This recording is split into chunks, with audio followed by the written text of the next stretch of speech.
और उन्होंने बड़ी प्रसन्नता में एक शब्द कहा कि गुरुदेव, रतलाम नगर का सबसे बड़ा आनंद यह है कि शिव महापुराण की कथा हो रही है, तो जितने लोग कथा सुनने के लिए आते हैं या पूरे रतलाम में जितने घर घर हैं, हर घर में प्रत्येक व्यक्ति के चेहरे पर इस कथा की प्रसन्नता है।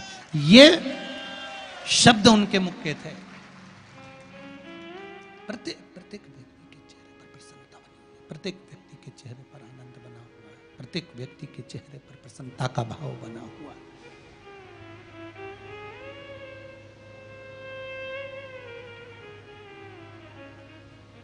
आज कथा 5 मिनट और बांचूंगा, विराम दूंगा। साउंड ठीक नहीं है, कल कथा में अगर साउंड ठीक रहेगा तो व्यासपीठ पर पहुंचूंगा। श्री शिवाय नमस्तुभ्यम।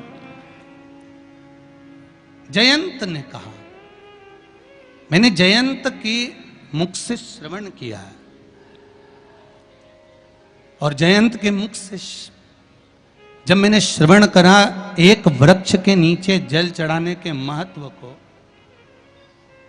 एक लोटा जल समर्पित करने के महत्व को मैंने जब सुना, तो उसका वर्णन क्या होता है।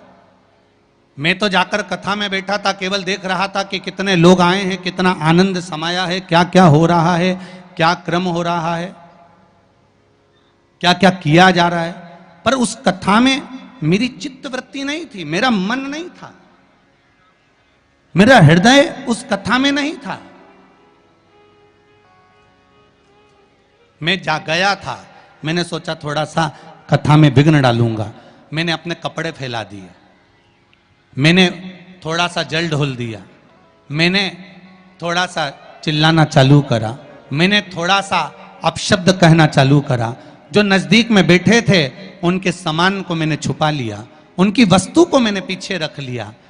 तो यहां रोचन कह रहे हैं कि मेरी जो सर्प योनि हुई है, वो सर्प योनि पाने का केवल एक कारण है कि मैंने उस कथा में केवल विघ्न उत्पन्न करा।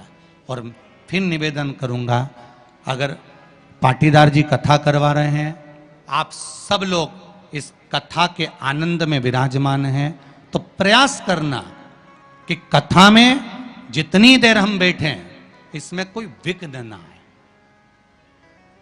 हम भगवान का नाम लेकर, स्मरण कर कर, भक्ति को धारण कर कर, भगवान के भजन को धारण कर कर अपनी चित्त वृत्ति में उतारें और प्रयास करें कि उसमें कोई विघ्न उत्पन्न ना हो,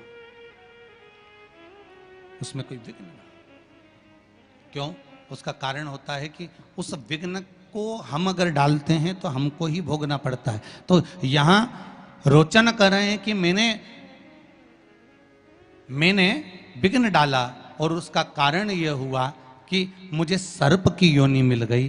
पर एक दिन मैंने उस जयंत ब्राह्मण के मुख से श्रवण कर लिया था कि बैसाख महीने में अगर शिवरात्रि पड़े और उस शिवरात्रि पर एक कलश का पात्र, लोटा तांबे का या मिट्टी में रखा हुआ जल पात्र में लेकर एक बेलपत्र का छोटा सा भाग उसमें छुआया हुआ, और फिर निवेदन कर रहा हूं, अगर बेलपत्र उस दिन नहीं मिले तो पात्र लेकर चले जाना मंदिर में। मंदिर में शंकर जी पे तो बेलपत्र चढ़ी होगी ना, अरे बोलो तो जरा, चढ़ी होगी ना। उसी बेलपत्र को धोकर फिर जल के पात्र में उसको छुआकर फिर शंकर भगवान को भाव से, दिल से जो चाहते हो, धन वैभव संपदा सत्ता या रोग से मुक्ति, चाहे उदर से जुड़ी हो। हाँ, एक चीज का ध्यान करना, अगर संपदा के लिए, विवाह के लिए या विद्या के लिए या अन्य चीजों के लिए आप शिव जी को जल चढ़ा रहे हो तो उसके जल को उठाकर नहीं लाना है। और अगर रोग के लिए जल चढ़ा रहे हो कि मुझे ये तकलीफ है, घर में ये बीमारी चल रही है या रोग चल रहा है या किडनी का या लीवर का या कैंसर का या ब्लड प्रेशर का, तो जो जल तुमने समर्पित करा उसको लेकर आकर आचमन भी करना। कौन से दिन? जम के बोलो जरा। शिवरात्रि 29 तारीख को, यही महीने में जल समर्पित करना, जैसे इस पत्र में आया है, देखिए जरा।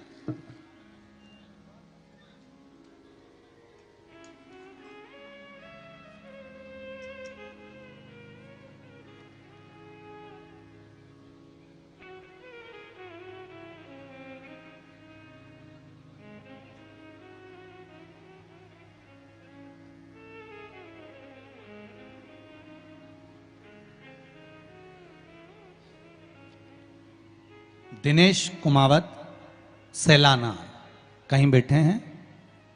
दिनेश जी कुमावत सैलाना से हाथ हिला सकते हैं, कहीं बैठे हो तो।